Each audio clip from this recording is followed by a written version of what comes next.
6h22, bom dia de volta, com muita informação para você. E ontem, dia 10 de maio, celebrou-se o Dia Mundial de Conscientização do Lúpus. A data tem o objetivo aí de alertar a sociedade para a necessidade de aumentar a investigação e o conhecimento sobre a doença. Aqui com a gente o reumatologista Diogo Pereira, mais uma vez aqui no Bom Dia. Muito obrigado, Diogo, seja bem-vindo. Se fala que é uma doença autoimune e sistêmica, o lúpus. O que quer dizer exatamente isso? Bom dia, Gilvan, bom dia, Liara, bom dia ao público. Na verdade, o lúpus é uma doença autoimune de caráter desconhecido e que ela pode ser dividida em doença restrita à pele, que é o lúpus cutâneo, e existe o lúpus sistêmico, que é aquele que acomete um ou mais dois órgãos. O que ele prejudica inicialmente? Ele ataca o quê? O corpo, as células, é isso? O lúpus, ele apresenta sinais e sintomas que podem variar de dias, semanas, a meses, e é uma doença que cronifica porque não tem cura. E é uma doença inflamatória que apresenta fases de atividade e fases de remissão. E ela pode afetar qualquer parte do nosso corpo, se no caso for o lúpus eritematoso sistêmico. Se for o lúpus cutâneo, é apenas restrito à pele. É uma doença que tem um fator hereditário que mostra isso ou não? Na verdade, o lúpus é uma doença multifatorial. Existe o fator genético, existe o fator imunológico.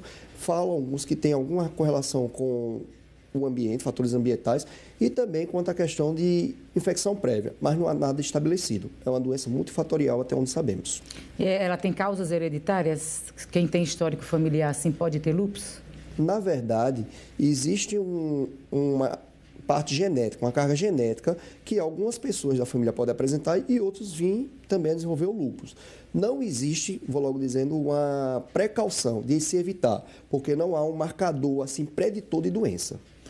Doutor, existe mais casos em mulheres do que homens? É isso que chama a atenção? A prevalência ou a incidência, que são novos casos, é muito maior nas mulheres, principalmente de cor de raça negra, numa faixa etária entre 20 a 45 anos de idade, ou seja, na idade fértil, mas pode acontecer nos extremos, em crianças, adolescentes e até acima de 50 anos de idade. Já sabe-se o porquê disso? Já se investigou e nada foi detectado? Não, na verdade, o senhor falou de um perfil, né? Não há, na verdade, assim, nada descrito, mas pelo que a gente vê que o lúpus é uma doença multifatorial, também pode ter uma correlação hormonal, além da formação da imunologia, da parte dos fatores ambientais. A gente sabe que tem uma correlação com os níveis de estrogênio, daí ser mais presente nas mulheres em idade fértil. Em relação ao coração, se não for tratado, o lúpus ele prejudica essa área do corpo? A gente está falando aqui do lúpus eritematoso sistêmico, que é um lúpus grave, que além de acometer a pele, e em 90% dos casos, dos sinais e sintomas, está mais presente nas articulações. Não quer dizer que o paciente apresente dor articular tenha lúpus, pode ter qualquer doença reumatológica.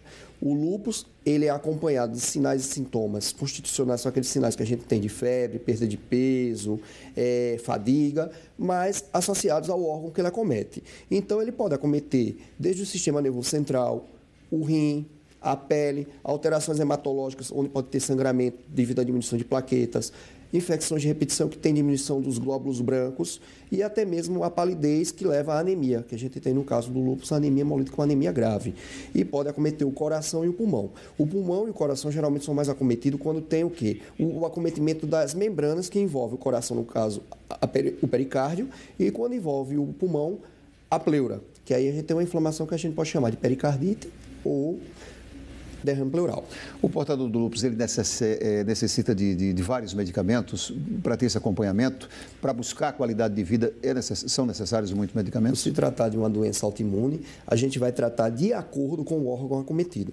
Para a pele, se for restrito à pele, obviamente que a gente tem que orientar o paciente quanto à questão da exposição da luz, não só a luz solar, mas a luz artificial também. É necessário usar protetor solar, sempre, independente do tempo estar nublado, independente de estar em casa, tem que passar várias vezes, né? E as orientações, sempre usar chapéus, evitar diretamente a luz. E a questão também do uso de determinados medicamentos. Os antimaláricos, que são medicações que a gente utiliza muito no tratamento do lúpus, não só cutâneo, mas também nas outras formas, no caso da forma sistêmica, a gente utiliza. E existe para acometimento renal, acometimento do sistema nervoso central e hematológico, o uso de imunossupressores. O que são imunossupressores? São drogas que vão controlar o sistema imune, porque o lúpus nada mais é que um desequilíbrio das células de nosso organismo que produz anticorpos contra tecido, órgão ou sistema do nosso organismo. Assim como quem tem diabetes, por exemplo, se o paciente seguir todos os cuidados, tomar os medicamentos, o tratamento, ele pode ter uma vida normal, né, a qualidade de vida dele? Ele pode, no dia a dia dele, fazer tudo como uma pessoa que não tem lúpus, digamos assim, com os cuidados necessários? O nosso objetivo é diagnosticar precocemente, apesar do lúpus ser uma doença de difícil diagnóstico. O correto diagnóstico é dado pelo reumatologista e o tratamento é um tratamento contínuo, como essas doenças crônicas, como hipertensão e diabetes. E, nesse caso, se a gente diagnostica corretamente, consegue dar uma continuidade no tratamento e um acompanhamento regular, obviamente que o paciente vai ter uma qualidade de vida. O senhor falou que o diagnóstico é difícil. Como é que é feito esse diagnóstico, doutor? Como é que se detecta isso? O diagnóstico do lúpus é baseado em diagnóstico clínico e o auxílio de laboratório, e algumas vezes de exames de imagem também. Tem critérios utilizados pelo Colégio Americano de Reumatologia desde 1982, que foram modificados em 1997 e mais recentemente em 2012 para se chegar ao diagnóstico.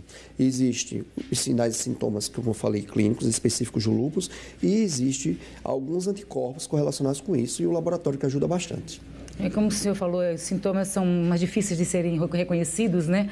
Então, quando está no estágio avançado, como é que a pessoa vai descobrir logo cedo essa dúvida, né? Como é que ela sabe que tem lúpus?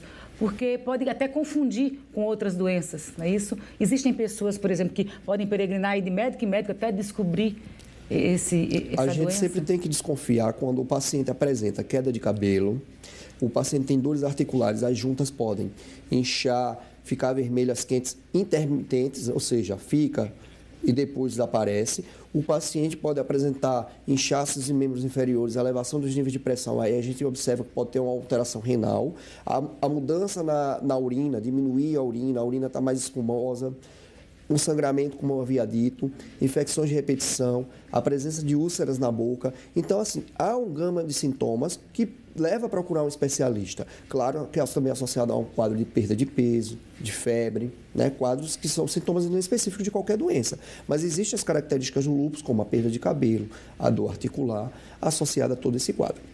Doutor, nós queremos agradecer a sua presença mais uma vez aqui no Bom Dia. Muito obrigado e um bom dia.